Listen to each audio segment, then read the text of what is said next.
السلام علیکم ورحمۃ اللہ وبرکاتہ۔ ان الحمد للہ والصلاة والسلام علی رسول اللہ، اما بعد، احسن الکلام کلام اللہ واحسن الهدی هدی محمد صلی اللہ علیہ وسلم۔ اعوذ باللہ السمیع العلیم من الشیطان الرجیم من همزه ونفسه ونفخه۔ قل ان صلاتي ونسكي ومحياي ومماتي لله رب العالمين، صدق اللہ العظیم۔ حضرات محترم، قربانی کے متعلق اور قربانی کے چند ایسے مسائل جس کی ہمیں بہت زیادہ ضرورت ہے، وہ آپ کے سامنے اختصار کے ساتھ بیان کی جا رہی ہیں۔ ہم میں سے ہر شخص جو ہے وہ اللہ تعالیٰ نے اس کو توفیق دی ہے کہ وہ قربانی کے لیے اچھے سے اچھا جانور لے کے گھر آتے ہیں، اور عید کے موقع پر اس کو قربان کیا جاتا ہے، ذبح کیا جاتا ہے۔ تو اللہ نہ کرے کہ وہ قربانی بھی کر رہا ہے، پیسے بھی لگا رہا ہے،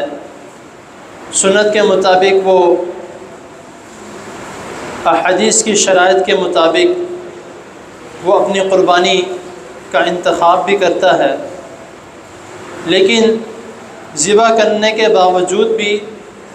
اس کو یہ کہا جائے کہ اس کی قربانی قبول نہیں ہے، تو اس شخص کے لیے کیا افسوس کی بات ہے۔ یہ میں کیوں کہہ رہا ہوں؟ کیونکہ ہم میں سے اکثر لوگ جو ہیں وہ قربانی کا اہتمام تو کرتے ہیں، لیکن نمازوں کا اہتمام نہیں کرتے، اور یہاں تک کہ عید کی نماز کا بھی قصائی کو کہہ دیتے ہیں کہ بھائی تم چھری پھیرنا شروع کرو، میں عید کی نماز پڑھ کے آتا ہوں۔ یا اگر عید کی نماز نہیں تو باقی نمازوں کے حالات دیکھ لیں۔ تو سب سے پہلے جو ہم سے سوال کیا جانا ہے وہ نماز کا ہے،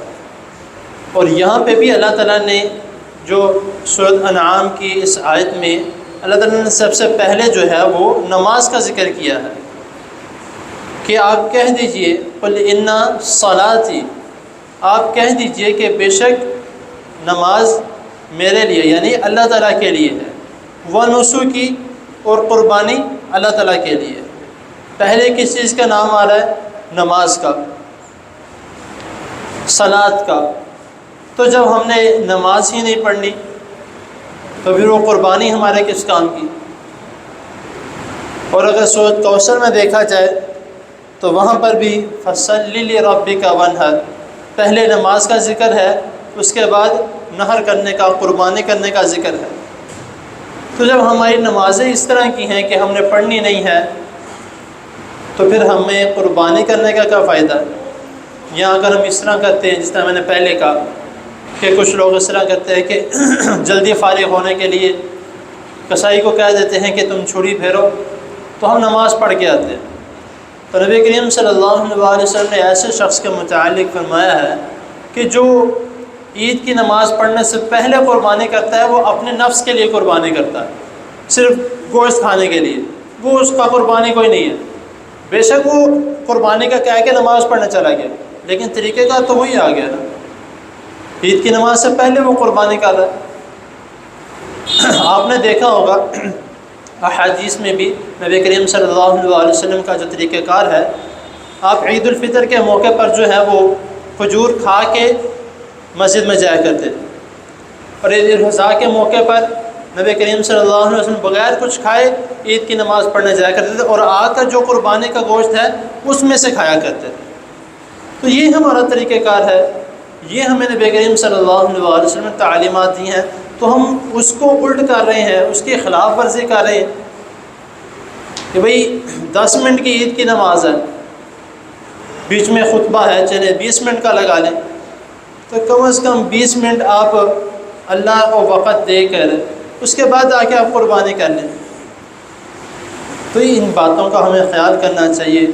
اور یہ عید کی نماز کے علاوہ جو باقی نمازیں ہیں ان کا ہمیں خیال کرنا چاہیے، کیونکہ سب سے پہلے جو سوال نماز کا ہے، اور جو شخص جس کا عموماً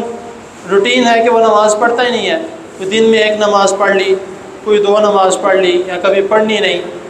تو اس طرح کے شخص کو رسول اللہ صلی اللہ علیہ وسلم نے کافر سے متشابہ کی ہے، کیونکہ کفر اور ایک مسلمان اور ایک کافر کے درمیان سب سے مین چیز جو ہے اور فرق کرنے والی چیز نماز ہے۔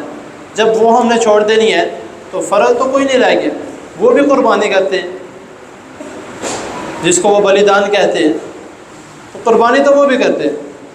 تو لیکن ہمیں دیکھنا چاہیے کہ ہمارے میں اور کفار میں فرق ہونا چاہیے، جو نبی کریم صلی اللہ علیہ وسلم نے بتایا اس کے مطابق ہمیں چلنا چاہیے۔ اللہ تعالیٰ کے حضور دعا ہے اللہ تعالیٰ ہمیں جو سنا اس کو سمجھنے کے، اس پر عمل کرنے کی توفیق عطا فرمائے، اور ہمیں اپنی نمازوں کا اچھے طریقے سے 5 وقت اہتمام کرنے کی توفیق عطا فرمائے۔ جزاک اللہ۔